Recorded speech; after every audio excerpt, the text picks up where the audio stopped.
کو تیز ہواؤں اور برستے بادلوں نے لپیٹ میں لے رکھا ہے۔ صدر چندری گڑھ روڈ، زینب مارکیٹ میں موسلادھار بارش ہوئی۔ سائٹ ایریا، طارق روڈ اور بہادر آباد میں بھی بادل خوب برسے۔ سپر ہائی وے، ملیر، گڈاپ اور شاہ فیصل کالونی میں بھی ہر طرف پانی ہی پانی دیکھا گیا۔ ناظم آباد، عیدگاہ روڈ، سہراب گوٹ، شفیق موڑ، واٹر پمپ، عائشہ منزل اور نارتھ ناظم آباد کی سڑکوں پر پانی جمع ہو گیا۔ شاہ فیصل کالونی، لانڈھی اور ملیر میں بھی بارش کے بعد پانی جمع ہو گیا۔ گلستان جوہر اور گلشن اقبال کے مختلف بلاکس میں بھی بجلی کی فراہمی معطل ہو گئی۔ محکمہ موسمیات کے مطابق کراچی میں 91 کلومیٹر فی گھنٹہ کی رفتار سے آندھی چلی۔ ناظم آباد میں 38 ملی میٹر بارش ریکارڈ کی گئی۔ محکمہ موسمیات کے مطابق بارش برسانے والا سسٹم اب کراچی سے نکل گیا ہے اور آج کراچی میں بارش کا امکان نہیں۔ کراچی کے مختلف علاقوں میں بارشوں اور طوفانی ہواؤں سے دیواریں گرنے کے باعث 4 بچوں سمیت 5 افراد جاں بحق اور 2 زخمی ہو گئے۔ کراچی میں ملیر ملت ٹاؤن میں لال بلڈنگ کے قریب دیوار گرنے سے 2 بچے جاں بحق اور 1 شدید زخمی ہو گیا۔ پولیس کے مطابق زیر تعمیر گھر کی دیوار مکان کے صحن میں آ گری۔ عمارت کے مالک کے خلاف قانونی کارروائی شروع کر دی گئی۔ محمود آباد اشرف کالونی میں گھر کی دیوار گرنے سے 12 سالہ لڑکا ہلاک ہو گیا۔ چنیسر گوٹ ہندو پاڑا میں بھی گھر کی دیوار گر گئی، 8 سالہ بچہ ہلاک ہو گیا۔ ادھر سچل میں دیوار گرنے سے 50 سالہ شہری جاں بحق اور 1 شخص زخمی ہو گیا۔ کراچی میں بارش کے دوران سڑک پر پھسلن کے باعث کئی موٹر سائیکل حادثے کا شکار ہو گئے۔ گلستان جوہر پر ملینیم مال کے فلائی اوور پر کئی موٹر سائیکل سوار پھنس گئے۔ خوش قسمتی سے حادثے میں کوئی موٹر سائیکل سوار شدید زخمی نہیں ہوا۔ کراچی میں بارش، سڑک پر پھسلن کے باعث حادثات ہوئے ہیں اور فلائی اوور پر بھی کئی موٹر سائیکل سوار حادثے کا شکار ہوئے ہیں۔ کراچی میں بارش کے دوران سڑک پر پھسلن کے باعث کئی موٹر سائیکل حادثے کا شکار ہو گئے۔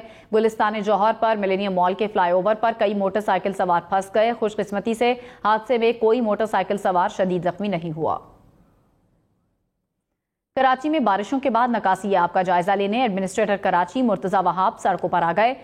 چندری گڑھ روڈ، PIDC مائی کولاچی روڈ کا دورہ کیا۔ صدر شاہین کمپلیکس، 3 تلوار، بنس روڈ پر بھی پہنچے۔ مرتضی وہاب کا کہنا ہے کہ بعض نشیبی علاقوں میں کچھ پانی جمع ہونے کی شکایات موصول ہوئی۔ سڑکوں پر KMC، DMCs، واٹر بورڈ اور سندھ سالڈ ویسٹ کا عملہ موجود ہے۔ بارش برستے ہی کراچی کے مختلف علاقوں سے بجلی غائب ہو گئی۔ ترجمان کے الیکٹرک کا کہنا ہے کہ بارش کے دوران 1800 سے زائد فیڈرز کے ذریعے شہر کے بڑے حصے کو بجلی کی فراہمی جاری ہے۔ ترجمان نے کہا کہ بارش کے موسم میں شہری برقی آلات کے استعمال میں خصوصی احتیاط کریں۔ بارش اور کھڑے پانی کی موٹر جیسے برقی آلات کا غیر محفوظ استعمال حادثات کا سبب بن سکتا ہے۔ شہری ٹوٹے ہوئے تاروں، ٹی وی، انٹرنیٹ کیبلز، بجلی کے کھمبوں اور PMT سے دور رہیں۔ کراچی میں پری مانسون بارشوں کا سلسلہ شروع ہو گیا ہے۔ گزشتہ روز ہونے والی بارش کے بعد شہر کے مختلف مقامات پر پانی جمع ہو گیا۔ مزید بتائیں گے محمد عارف۔ کراچی کے چڑیا گھر کے قریب میں موجود ہوں، جہاں چڑیا گھر کے مرکزی دروازے اور آغا خان جم خانے کے سامنے جو ہے وہ پانی جمع ہے، جس کے باعث سے یہاں سے گزرنے کے لیے والے کو بھی شدید مشکلات کا سامنا کرنا پڑ رہا ہے۔ میرے عقب میں کیمرہ مین عبدالصبور آپ کو دکھائیں گے۔ تمام ٹریفک جو ہے وہ اس چوڑی سڑک کے صرف ایک ہی ٹریک پہ چل رہی ہے۔ ٹریفک کی روانی جو ہے وہ کافی متاثر ہے۔ رش کا یہ وقت ہے جس کے باعث سے کافی لوگ جو ہے وہ اس پانی کے باعث سے متبادل روٹ جو ہے وہ استعمال کر رہے ہیں۔ یہاں سے آنے والی مسافر بسیں، موٹر سائیکل سوار افراد اور دیگر افراد کو جو ہے وہ شدید مشکلات کا سامنا ہے۔ ضلع انتظامیہ کی جانب سے دعویٰ کیا جا رہا تھا کہ تمام سیوریج کا نظام جو ہے وہ مونسون بارشوں سے قبل کمپلیٹ کر لیا گیا ہے اور بڑے اور چھوٹے نالوں کی صفائی کا کام مکمل کر لیا گیا ہے، جس کے بعد یہ نہیں سمجھا جا رہا تھا کہ کسی بھی مقام پر پانی جمع ہوگا۔ لیکن ہم نے دیکھا MA جینا روڈ اور پولیس گارڈن ہیڈ کوارٹر اور اس کے علاوہ چڑیا گھر کے اطراف اس طرح سے پانی جمع ہے۔ یہاں سے لوگوں کو جو ہے وہ شدید مشکلات کا سامنا کرنا پڑ رہا ہے۔ محکمہ موسمیات کی آج بارش کے حوالے سے پیش گوئی ہے کہ آج بارش کے کوئی امکانات جو ہے وہ موجود نہیں ہے۔ اس وقت شہر کا درجہ حرارت جو ہے وہ 29 ڈگری سینٹی گریڈ اور زیادہ سے زیادہ 38 ڈگری سینٹی گریڈ تک جو ہے وہ جا سکتا ہے۔ جی ادھر افغانستان میں 6.1 شدت کے زلزلے نے تباہی مچا دی۔ جاں بحق افراد کی تعداد 1000 سے بڑھ گئی، 600 سے زائد زخمی ہو گئے۔ زیادہ نقصان صوبہ پکتیکا میں ہوا۔ جبکہ صوبہ ننگرہار اور خوست میں بھی زلزلے سے ہلاکتیں ہوئی ہیں۔ زلزلے سے عمارتیں ملبے کا ڈھیر بن گئیں۔ ملبے تلے دبے افراد کو نکالنے کے لیے امدادی کارروائیاں جاری ہیں۔ دور دراز علاقوں میں ہیلی کاپٹرز کی مدد سے زخمیوں کو اسپتال منتقل کیا جا رہا ہے۔ زلزلے کا مرکز خوست شہر سے 27 میل دور تھا، جس کی گہرائی 31 میل تھی۔ زلزلے کے جھٹکے افغان دارالحکومت کابل میں بھی محسوس کیے گئے۔ حکام نے زلزلے سے اموات میں اضافے کا خدشہ ظاہر کیا ہے۔ وزیر اعظم کی خصوصی ہدایت پر پاکستان کی جانب سے افغان زلزلہ متاثرین کے لیے امدادی سامان افغانستان روانہ کر دیا گیا ہے، جو افغان حکام کے حوالے کر دیا گیا۔ 8 ٹرکوں پر مشتمل کھیپ میں رہائشی خیمے، ترپال، کمبل اور ضروری ادویات شامل ہیں۔ NDMA نے امدادی سامان رات کو اسلام آباد سے روانہ کیا۔ پاکستان کی جانب سے غم کی اس مشکل گھڑی میں افغانستان کو ہر ممکن تعاون کی یقین دہانی کرائی گئی ہے۔ ٹھٹھا کے قریب گاؤں یعقوب بروہی میں کوئلے کی کان میں 3 مزدور دب گئے۔ ایک کو زخمی حالت میں نکال لیا گیا، جبکہ 2 کی تلاش جاری ہے۔ زخمی مزدور کو اسپتال منتقل کر دیا گیا ہے۔ عمران خان نے کہا کہ نیوٹرل سے سوال ہے کہ گھر پر ڈاکہ پڑے تو کیا چوکیدار نیوٹرل رہ سکتا ہے؟ نیوٹرلز کو سمجھایا کہ سازش کامیاب ہوئی تو معیشت تباہ ہو جائے گی۔ مہنگائی کا شور ڈالنے والوں کی کوئی تیاری نہیں تھی، یہ صرف NRO لینے کے لیے آئے ہیں۔ نیوٹرل گیئر نکل گیا، اب ایک راستہ چننے کا فیصلہ کرنا ہے۔ میرا صرف آخری ایک سوال ہے اپنے نیوٹرل سے کہ اگر گھر کے اوپر ڈاکہ پڑے تو کیا چوکیدار نیوٹرل ہو سکتا ہے؟ عمران خان کے خطاب پر مریم نواز کا رد عمل آ گیا۔ کہا بیچارے کو بہت گہرا اور ناقابل تلافی صدمہ پہنچا ہے۔ جتنی محنت عمران خان نے شہباز شریف کے خلاف جھوٹے کیسز بنا کر ان کو میدان سے آؤٹ کرنے کے لیے کی تھی، اللہ نے وہ چال انہی پر الٹ دی۔ عمران خان کو مخاطب کرتے ہوئے کہا کہ عادت ڈالنے آپ کی ساری زندگی اسی حسد اور صدمے میں گزرنے والی ہے۔ انہوں نے کہا کہ عمران خان نیند میں بھی نیوٹرل کا راگ الاپا کریں گے، بڑبڑایا کریں گے کہ شہباز شریف نے سفیر کو کیک کھلایا، شہباز شریف نے شیروانی پہن لی، شہباز شریف نے وزیر اعظم بن گئے، خرم دستگیر نے یہ کہہ دیا، امریکہ نے سازش کر دی، دھاندلی ہو گئی۔ مریم نواز نے کہا کہ عمران خان ذہنی حالت پر ترس آنے لگا ہے۔ سیاسی اور عسکری قیادت کا کہنا ہے کہ کالعدم تحریک طالبان پاکستان سے بات چیت آئینی دائرہ کار میں ہو رہی ہے۔ حتمی فیصلہ آئین کی روشنی میں پارلیمنٹ سے منظوری اور اتفاق رائے سے کیا جائے گا۔ سیاسی اور عسکری قیادت کے اہم اجلاس کا اعلامیہ جاری کر دیا گیا ہے۔ اعلامیے میں کہا گیا ہے کہ اجلاس کو کالعدم TTP سے بات چیت پر بریفنگ دی گئی۔ بتایا گیا کہ افغان حکومت کی سہولت کاری سے TTP سے بات چیت کا عمل جاری ہے۔ حکومتی قیادت میں سول اور فوجی نمائندوں پر مشتمل کمیٹی نمائندگان آئین پاکستان کے دائرہ کار میں بات چیت کر رہی ہے۔ اعلامیے کے مطابق اجلاس میں قرار دیا گیا ہے کہ قوم اور افواج کی قربانیوں کی بدولت ملک بھر میں ریاستی عملداری، امن کی بحالی اور معمول کی زندگی کی واپسی کو یقینی بنایا گیا۔ ملک کے کسی بھی حصے میں منظم دہشت گردی کا کوئی ڈھانچہ باقی نہیں رہا۔ افغان طالبان کے رہنما سہیل شاہین نے کہا کہ افغان طالبان میں کوئی گروپنگ نہیں ہے، افغان سرزمین کسی کے خلاف استعمال نہیں ہونے دیں گے۔ پروگرام بریکنگ پوائنٹ ود مالک میں گفتگو کرتے ہوئے کہا کہ سفارتکاری کے ذریعے معاملات کے حل پر یقین رکھتے ہیں۔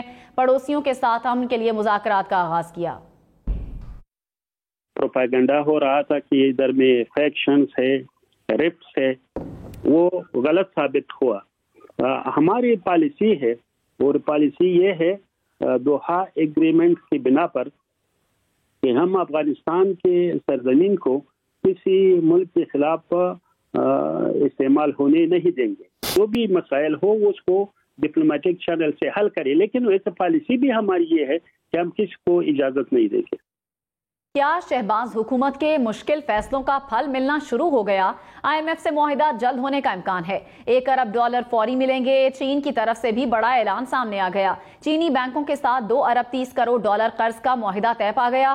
وزارت خزانہ کے مطابق ذرائع کے مطابق IMF معاشی اقدامات اور بجٹ اہداف پر متفق ہے۔ پنجاب حکومت کا بجلی صارفین کو سبسڈی دینے کا فیصلہ۔ 100 یونٹس تک بجلی استعمال کرنے والوں کو سبسڈی ملے گی۔ غریب بجلی صارفین کے لیے ٹارگیٹڈ سبسڈی پروگرام کے تحت $100 ارب کا ریلیف پیکج تیار کیا گیا ہے۔ آئندہ مالی سال میں 12 ماہ تک صارفین کو ریلیف دیا جا سکے گا، جبکہ ٹارگیٹڈ سبسڈی سے صوبہ پنجاب کی 42% آبادی کو فائدہ ملے گا اور مجموعی طور پر 76 لاکھ گھریلو صارفین سبسڈی کے مستحق ہوں گے۔ روزنامہ جنگ کے مطابق پروگرام سے 4.5 کروڑ کی آبادی مستفید ہوگی۔ ملک میں گزشتہ 24 گھنٹے میں کورونا کے 268 نئے کیسز سامنے آ گئے ہیں۔ کورونا سے ایک مریض انتقال کر گیا۔ کورونا مثبت کیسز کی شرح 2.14% ہو گئی ہے۔ کورونا کے 75 مریضوں کی حالت تشویشناک ہے۔ NIH کے مطابق گزشتہ 24 گھنٹے میں 12,513 کورونا ٹیسٹ کیے گئے۔ صدر مملکت ڈاکٹر عارف الوی اور خاتون اول بیگم سمینہ الوی نے کورونا ویکسین کی بوسٹر ڈوز لگوا لی۔ صدر مملکت اور خاتون اول نے اپنی باری پر بوسٹر ڈوز لگوائی۔ صدر مملکت نے عوام کو وقت پر بوسٹر ڈوز لگوانے کی تاکید کی۔ صدر مملکت نے کہا کہ کورونا کے خلاف جنگ ابھی جاری ہے اور پوری قوم کو مل کر اس وبا کا مقابلہ کرنا ہوگا۔ ایشین بریڈ مین ظہیر عباس کی صحت سنبھلنے لگی۔ سابق ٹیسٹ کرکٹر تاحال لندن کے اسپتال کے ICU میں زیر علاج ہیں۔ لیجنڈری بلے باز کی اہلیہ سمینہ عباس کے مطابق ظہیر عباس کی صحت بہتر ہو رہی ہے۔ امید ہے وہ جلد صحت یاب ہو جائیں گے۔ کورونا کے بعد 74 سالہ ظہیر عباس کو گردوں کی بیماری لاحق ہو گئی تھی۔ عمران خان نے حکومت پر طنز کے تیر برسا دیے، بولے انہیں خوف تھا، میں جنرل فیض کو لانا چاہتا ہوں، کبھی سوچا بھی نہیں تھا کس کو آرمی چیف لگانا ہے، وقت آتا تو جو میرٹ پر ہوتا اس کو تعینات کر دیتا۔ سوال پوچھا کیا موجودہ حکمران اپنا آرمی چیف اس لیے لانا چاہتے ہیں کہ وہ مقدمات میں ان کو مدد کرے گا؟ عمران خان نے کہا کہ نواز شریف ہمیشہ میرٹ کی خلاف ورزی کر کے آرمی چیف لاتا ہے، یہ سارے ادارے کنٹرول کرنا چاہتے ہیں۔ بولے مجھے اپنے آرمی چیف کی کوئی ضرورت نہیں، صرف ادارہ مضبوط کرنا چاہتے ہیں۔ اپنے ذہن میں خوف آ گیا تھا کہ جناب میں وہ جنرل فیض کو لانا چاہتا ہوں، یہ ان کے خوف تھے۔ میرے ذہن میں تو یہ تھا کہ جب ٹائم آئے گا میرٹ کے اوپر جو سب سے بہتر ہوگا اس کو میں بنا دوں گا۔ میں نے تو یہ کبھی نہیں سوچا تھا کہ مجھے ضرورت ہے اپنی آرمی چیف کی، کہ کیا اس کا مطلب یہ ہے کہ کوئی اور آرمی چیف آئے گا تو ان کا احتساب رک جائے گا۔ نواز شریف نے ہمیشہ اپنی پسند کا میرٹ کو وائلیٹ کر کے اپنا آرمی چیف لے کے آیا کہ وہ چاہتا تھا فوج کو کنٹرول کرنا، اس نے باقی سارے ادارے تو کنٹرول کر چکا تھا۔ عمران خان کو کوئی ضرورت نہیں اپنے آرمی چیف رکھنے کی، مجھے کوئی اپنی چوری نہیں بچانی، مجھے تو جو میرٹ کے اوپر بہترین، کیونکہ ہم چاہتے ہیں کہ ہمارا فوج کا ادارہ مضبوط ہو۔ وزیر داخلہ رانا ثناء اللہ نے کہا خرم دستگیر کی بات کرنے والے بتائیں امریکی سازش کہاں گئی؟ عمران خان اداروں کو استعمال کرتے رہے، یہ ایسے لوگوں کو لانا چاہتے تھے جو انتقام کا ایجنڈا آگے بڑھاتے۔ شہباز شریف کو PTI کے منحرف اراکین نے ووٹ نہیں دیا۔ عمران خان جن ووٹوں سے وزیر اعظم بنے انہی ووٹوں سے شہباز شریف بھی وزیر اعظم بنے۔ دستگیر صاحب کا بیان آ گیا ہے، اس بے شرم سے پوچھا جانا چاہیے کہ وہ تمہارا وہ کدھر گیا، وہ جو ہے وہ امریکی سازش کا جو بیانیہ تھا وہ کدھر گیا؟ آپ اس طرح سے جو ہے وہ اداروں کو مس یوز کرتے رہے۔ آپ ایسے لوگوں کو ڈھونڈنا چاہتے تھے، ایسے لوگوں کو ڈھونڈ کے جو آپ کی جو ہے وہ آپ کے انتقام پہ مبنی ایجنڈے کو آگے بڑھائیں۔ جن ووٹوں کو لے کے عمران خان صاحب وزیر اعظم بنے، سیم انہی ووٹوں کے ساتھ جو ہے وہ میاں شہباز شریف صاحب جو ہے وہ پرائم منسٹر بنے۔ عمران خان نے کہا کہ امریکہ کا آخری دھمکی آمیز مراسلہ تھا، اب کسی کو ایسی سخت زبان استعمال کرنے کی جرت نہیں ہوگی۔ کہا ڈونلڈ لو نے انتہائی تکبر آمیز گفتگو کی، مراسلہ دیکھا تو یقین ہی نہیں آیا۔ انہوں نے کہا ایسے مراسلے آتے رہتے ہیں، پتہ نہیں کس کو یہ مراسلے آتے ہیں، میں نے تو پہلے کبھی نہیں دیکھا۔ بولے مراسلے سے زیادہ تکلیف ان چور ڈاکوؤں کے ہمارے اوپر مسلط ہونے کی ہوئی، انہیں شرم بھی نہیں آتی، ایسے لوگوں کو اوپر بٹھا دیا۔ نے کہا ہے اس نے یعنی تکبر اس آدمی کا دیکھیں، اس کی جرت کیسے بڑھ گئی ہے کہنے کی۔ میں نے تو جب وہ سائفر دیکھا میں نے 10 دفعہ پڑھا کہ یہ واقعی کوئی اتنا بےہودہ آدمی ہے جو ایسی سٹیٹمنٹ دے سکتا ہے۔ اور ہم کیا سن رہے ہیں جی، وہ ایسے تو مراسلے آتے رہتے ہیں، پتہ نہیں کس کو آتے رہتے ہیں۔ میں نے تو پہلی دفعہ ایسا مراسلہ دیکھا تھا، اور یقین کرے آخری دفعہ ہوگا، کیونکہ کسی کی جرت نہیں ہوگی آگے سے اس طرح کا مراسلہ بھیجنے کے لیے پاکستان کو۔ مراسلے کی تو مجھے تکلیف ہوئی، لیکن جب میں نے یہ چور ڈاکوؤں کو دیکھا کہ ہمارے اوپر مسلط کر دیا ہے، مجھے اس سب سے زیادہ تکلیف اس پہ ہوئی کہ وہ کتنی حقارت سے ہمیں دیکھتے ہیں، کہ ان کو شرم بھی نہیں آتی کہ اس طرح کے لوگوں کو ہمارے اوپر۔ عمران خان کے دورہ سعودی عرب کی کہانی سابق وزیر خزانہ شوکت طرین نے بتا دی۔ کہا سعودی عرب گئے تو عمران خان ولی عہد محمد بن سلمان سے مدد مانگنے میں ہچکچا رہے تھے، ان سے بات نہیں ہو رہی تھی، میں نے کہا ہمیں ضرورت ہے۔ ان کو دقت ہوتی تھی جب یہ جا کے اپنی شوکت خانم کے لیے پیسے مانگتے تھے، اور مشکل ہوتا تھا، مانگنے پڑتے تھے۔ اور اب جب ریسنٹلی ہم جب سعودی عربیہ گئے تو اس وقت بھی ہمیں یہ ڈیفرڈ آئل پیمنٹ کے لیے پیسے مانگنے تھے،